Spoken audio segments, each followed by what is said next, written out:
কলা কি আপনার নিজের বাগানের? নিজের বাগানের। বাগান করছেন না, এখন হ্যাঁ, কলা নিয়ে যাচ্ছেন কোথায়? কলা নিয়ে যাচ্ছি এখন বাজারে, দেখি বিক্রি করব, বিক্রি করে কিছু বাজারঘাট করা লাগবে। হ্যাঁ। ঘরে তরি তরকারি নাই। তো আপনার বাবা তো একজন মুক্তিযোদ্ধা ছিলেন।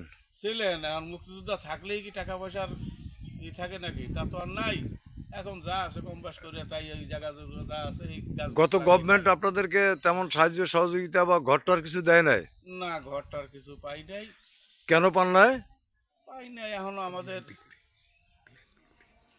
কি জন্য পান নাই? বিএমপি ক্ষমতায় আসলে আল্লাহর রহমতে হয়তো মুখ তুললে চাইতে পারে। কেন ও, দেশে তাহলে আপনারা মানে মুক্তিযোদ্ধার নাগরিকতা দিছেই বিএমপি।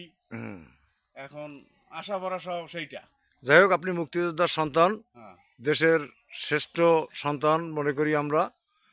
তো আপনাকে ধন্যবাদ, নিজে কর্ম করে খাচ্ছেন, তবুও ফেসিবাদের কাছে আপনি মাথা নত করেন নাই, এজন্য আপনাকে আন্তরিকভাবে ধন্যবাদ।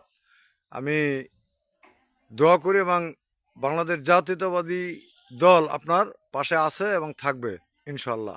ধন্যবাদ আলহামদুলিল্লাহ। আপনাকে।